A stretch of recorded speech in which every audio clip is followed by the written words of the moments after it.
I'll read out the first half of some weird and wonderful facts, then I'll show you 3 possible endings. You'll win a point for each second half of a fact you guess correctly. Starting with you, Ivo and Fay. In Singapore, it's illegal to... Anything jumping out at you? Been to Singapore? I've been to Singapore. They're very clean. It's about... Really clean people. Well, they're obsessed Good. with the hygiene. I think it might have something to do with your chewing gum. Spit your chewing gum. Don't worry, we've got options. Don't panic. It's going to be all right. We've got options. That's a very hard question, isn't it? Just that. Yeah. Murder? I mean, that wasn't a bad guess. You've got 3 options. Option A is swear on a bus. That's weird. Option B is annoy someone with a musical instrument.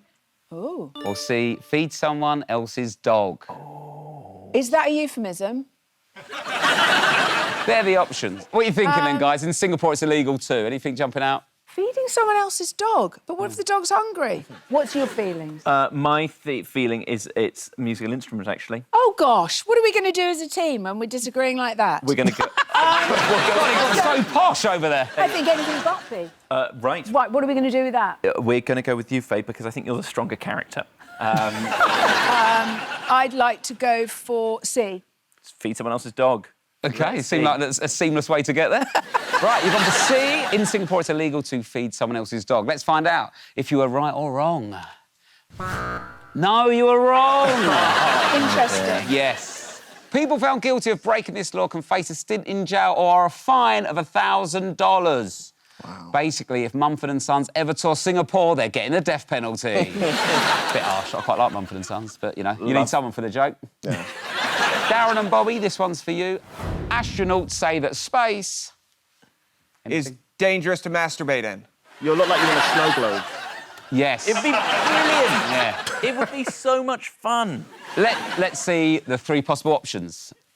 Astronauts say that space smells like burnt steak, is boring, or C, makes you feel horny. There you go. I think it's C, actually. That makes sense. Really? Well, based on what we just talked about, yeah. Oh, wait, so you're going straight up... Yeah, I think B leads to C. So I think... If you're bored, you get horny. I would say you're quite keen on this horny option. There is actually a spacesuit that's been especially designed so you can have sex in space. This is actually a true fact. Have sex in... Have a look, here it is. So there it is. Basically, it's called the 2 suit, and it's got a large front flap that can be opened and attached to another 2 suit with Velcro. You know, NASA still says officially no one's had sex in space. It's all lies. They've tried it. In the 90s, a husband and wife that say they were secretly married went to space together, and NASA says, oh, it was just a coincidence. I think it was a sex experiment.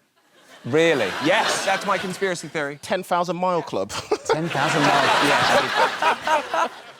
Faye, if not steak, what do you think space smells of? Anything? Richard Branson's... I don't know. Oh, he's gone up there, He's just hasn't he? been up there, isn't he? I do like Taken the off. fact he finally got to space, but it was when England were in the Euros final and no one gave a shit. Oh, dear. OK, now, Darren and Bobby, what are you going to go for? A, B or C? I will not do a Fay. I will listen to the white man. I don't know anything. I'm going with C. I know nothing, but I think Darren is right, actually, and I think it is C. C, so you think astronauts say that space makes you feel horny. Let's see if you're right. Wrong! That's a boring answer. I wanted it to be the other one. Yeah, I know, but that's not how facts work. I know. Well, I know that Give me a break, Bob. it should have been the other one. That would have been better. Well, yeah, yes, but that's life, isn't it? If you want that, read fiction. I'm a fact guy. The reason why space smells of burnt stuff, like steak, is because they're actually smelling burnt bits of spacecraft which has been heated up on their journey to space. Wow. So they can literally smell the damage they're doing as they're going up there. Right, time for a break, but before we go, time for one last sweet hit of facts. Like this one, wombat poo is actually cubic in shape. So for their sake, I hope their bumhole is too. And incidentally, so is mine, although apparently that's still not good enough to get me on Britain's Got Talent. See you in a bit.